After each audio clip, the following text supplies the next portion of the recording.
Part 2 kini mga kapuso ni atong among gipakita kagabi nga mga kandidata sa labing unang Mrs. Cebu pageant. Atong ilailahon sila ug unsa ang nakapadani kanila nga musalmot sa maong pageant. Ani ang showbiz report ni Chona Carion.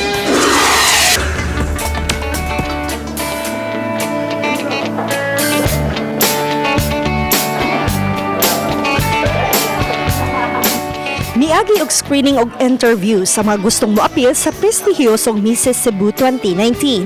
Apan gipasabot sa mga kandidata, mas mipatigbabaw gyud ang ilang kahilig sa beauty pageant. Maong nangapil sila. It's just a simple message nga, you wanna join like that.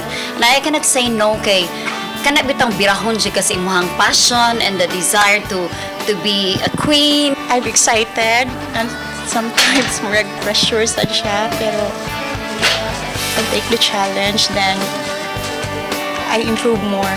Start na kong appeal is I think mga 16 or 13. Then nabalik lang sa pagkakaroon lang nga age. Yan na lang siya. Excited? Little bit excited pero na pagka-nervous sa gamay. Kani laging passion na to nga mag-rampa-rampa, sir. Panindigan yun. Panindigan. Matud sa mga inahan, wa kini sa pangidaron apan sa pagdala sa kaugalingon. I just want to empower women also by joining this pageant, women of my age. Nindot nga na anak ko na the support of my family, especially sa akong hubby at sa akong bana. So, dakway ko pasalamat niya nga support kid siya kay kabaw siya nga pangandoy man siya nila ko. Lain-lain ang background sa mga misalmot. Ang usa, public school teacher. To prove na ang teacher nga we are not murag amo ipakita ba nga murag di mistress sa among trabaho, so murag ako ang model sa teacher. Yes, look at me now. Go pa kayo. Kining usa, inahan sa 7 ka mga bata.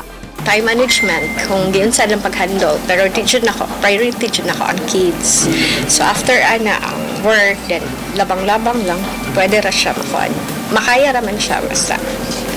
Kabala ka mag-handle.